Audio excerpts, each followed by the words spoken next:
366 centimeters in feet? First of all, we need to know the value of 1 centimeter in feet. It's always 1 centimeter equals 0.03280839895 feet.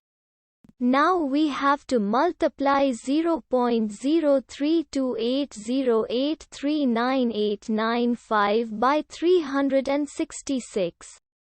Therefore, 366 centimeters times 0.03280839895 feet equals 12.007874017 feet.